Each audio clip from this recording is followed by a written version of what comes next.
Olá pessoal, no nosso encontro de hoje nós vamos trabalhar algumas classificações, na verdade iniciais da tutela coletiva.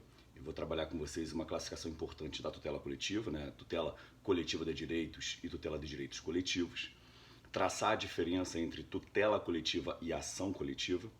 Vou apresentar para vocês os dois tipos de processos coletivos que nós temos em nosso sistema jurídico e vou também trabalhar com vocês o direito transindividual, toda aquela classificação tripartite do direito transindividual, ok? A gente vai trabalhar essa base porque ela é de grande importância para que você possa entender questões até mesmo futuras. Tranquilo? Então vamos lá. Primeiro ponto que eu quero tratar com vocês para que fique bem clara a diferença entre diversos tópicos procedimentais que nós vamos abordar aqui é o seguinte: tipos de processo coletivo em nosso sistema jurídico. No Brasil, basicamente, vocês vão encontrar uma classificação muito comum, vai ser muito fácil para vocês encontrarem esse tipo de classificação, que é o chamado processo coletivo comum e o processo coletivo especial. Então, de um lado, processo coletivo comum, do outro lado, processo coletivo especial. De toda sorte, ambos fazem parte do microsistema da tutela coletiva. E essa afirmação minha, ela é muito relevante, porque se ambos fazem parte do microsistema da tutela coletiva, eu posso valer-me das técnicas procedimentais, ainda que especiais, tanto para o procedimento comum, para o processo comum, melhor dizendo, quanto para o processo coletivo especial. Tranquilo? Então guarda essa ideia. As técnicas procedimentais diferentes, diferenciadas, peculiares, eu posso sim aplicar tanto em um quanto em outro. Da mesma forma, eu posso usar como fonte para resolver eventuais omissões, tanto as regras do processo comum quanto as regras do processo especial. Beleza até aqui? Tranquilo. Então vamos começar com o chamado processo coletivo comum. O objetivo do chamado processo coletivo comum é a tutela da rigidez do direito subjetivo transindividual. Então é a tutela da rigidez do direito subjetivo transindividual. Ou seja, todos os direitos transindividuais, meta-individuais, coletivos em sentido amplo. Então, se pintar para vocês o termo direitos coletivos sem qualquer designativo, é o gênero. Direitos coletivos em sentido amplo, é o gênero. Direitos transindividuais, é o gênero. Direitos meta-individuais, também é o gênero. Mas vejam só a importância. O processo coletivo comum, quando eu afirmo que ele visa tutelar a rigidez do direito subjetivo, você vai trabalhar com lesão ou ameaça a direito subjetivo. Então eu vou tratar de uma coletividade que já é um pouco mais definida. Tudo bem? Bom, quais são os exemplos do processo coletivo comum? Ação civil pública por ato de improbidade administrativa, ação popular, mandado de segurança coletivo, mandado de junção coletivo, habeas corpus coletivo e por aí vai. Tudo bem? Então esse é o chamado processo coletivo comum. Por outro lado, há o chamado processo coletivo especial. Processo coletivo especial. Esse processo, ele visa tutelar a rigidez do direito objetivo. Ele visa tutelar a rigidez do direito objetivo. Então percebam, eu já não vou mais trabalhar com indivíduos sendo tutelados. Eles não serão mais tutelados de forma coletiva. Não é essa mais a ideia do processo coletivo especial. A ideia do processo coletivo especial é tutelar o direito objetivo. Quais seriam, portanto, os exemplos de processos coletivos especiais? As ações de controle, ADI, ADC e ADPF. Muita gente se surpreende quando eu afirmo isso. Vejam, as ações de controle são sim ações coletivas. São sim exemplos de processos coletivos. Tudo bem? Então essa classificação ela é deveras importante. Fechou?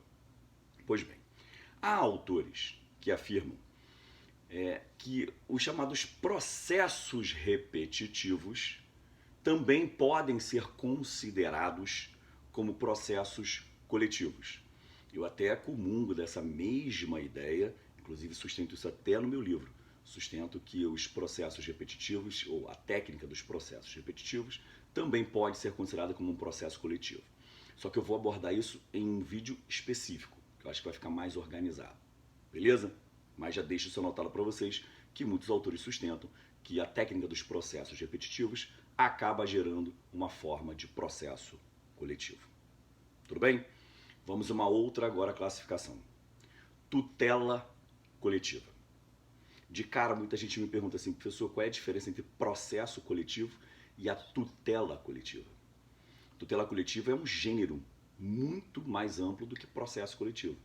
Porque a tutela vem, obviamente, de proteção. Então, quando eu uso o termo tutela coletiva, a ideia é a proteção da coletividade, seja através de um processo, seja através de uma ação, seja através de outros instrumentos extraprocessuais ou extrajudiciais. Então vejam que quando eu uso o termo tutela coletiva, abrange tanto o aspecto eminentemente processual quanto o aspecto extraprocessual. Ou seja, a propositura de uma ação judicial ou a tutela coletiva sem a propositura de uma ação judicial. Em guisa de exemplo, recomendação, acordo de leniência, termo de ajustamento de conduta e por aí vai. Tudo bem? Então, quando eu falo em tutela coletiva, não confundam com processo coletivo. Apesar de tutela coletiva também ser exteriorizada por meio de um processo coletivo. Pois bem, qual é a grande classificação importante aqui, a guisa realmente de introdução, de apresentação do tema? Ao usar o termo tutela coletiva, você pode encontrar dois significados. Você pode encontrar o primeiro, que é a chamada tutela de direitos coletivos, e a outra é a tutela coletiva de direitos. Então, repito, de um lado, tutela de direitos coletivos, do outro, tutela coletiva de direitos. Professor, não é a mesma coisa? Não. Tanto que o professor Teori Albino Zavascki já fazia essa diferenciação, que foi uma diferenciação absorvida pelo resto da doutrina. Tutela de direitos coletivos nada mais é do que a tutela de direitos essencialmente coletivos. Tutela de direitos essencialmente coletivos. Como o próprio nome faz supor, e aí perdoem já o truísmo, a ideia de direitos essencialmente coletivos é aquela segundo a qual a coletividade titulariza o direito material subjacente. A própria coletividade, repito, titulariza o direito material subjacente. Vejam, não é a reunião de diversos indivíduos, mas sim a coletividade. O direito material pertence à coletividade. Então, na essência, esse direito material é coletivo. Quais são os exemplos? Direitos difusos e direitos coletivos em sentido estrito. Repito, direitos difusos e os direitos coletivos em sentido estrito. Fechou? Beleza. Por outro lado, há a chamada tutela coletiva de direitos. Tutela coletiva de direitos. Essa segunda maneira de se adotar a tutela coletiva, ela já dá uma ideia um pouco diferente. Porque se eu afirmo que é uma tutela coletiva de direitos, na essência, o direito material já não é mais coletivo. Repara, porque eu já falo que tutela coletiva de um direito. Então eu estou tutelando de forma coletiva um direito material. Então, na essência, e aí perdoe novamente aí o truísmo, na essência, esse direito material não pode ser considerado como coletivo, mas sim individual. Porém, a despeito desse direito material ser individual, a sua repercussão coletiva ela é manifesta, seja no caso de ameaça, seja no caso de efetiva lesão. Então essa perspectiva coletiva ela é manifesta. São vários direitos individuais que são lesados e, portanto, transformam esses indivíduos em uma coletividade.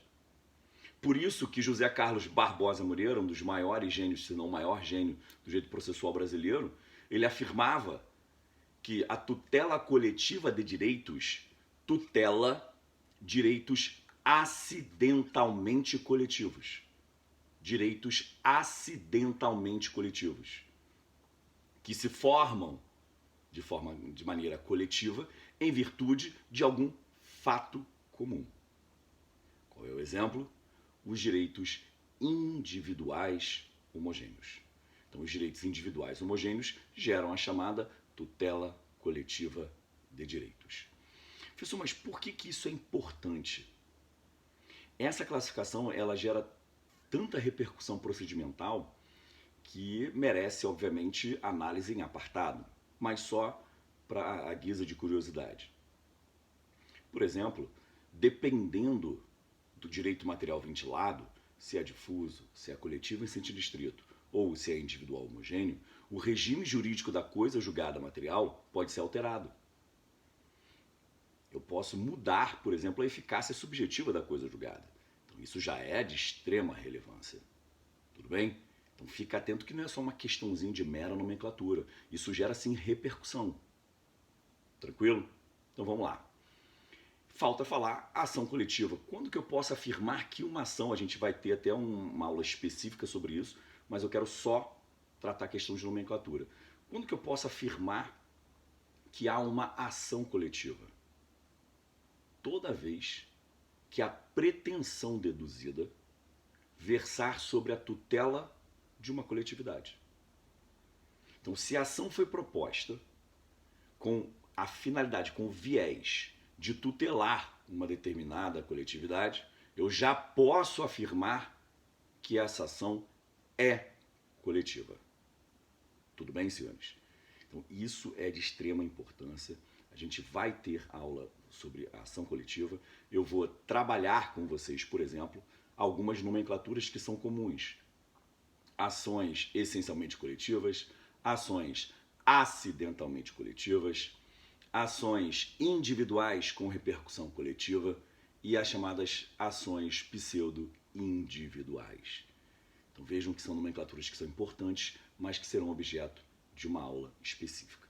Nesse bloco, a nossa ideia é trabalhar somente a diferença entre os tipos de processo coletivo comum, processo coletivo especial, e os dois tipos de tutela coletiva, chamada tutela de direitos coletivos e tutela coletiva de direitos.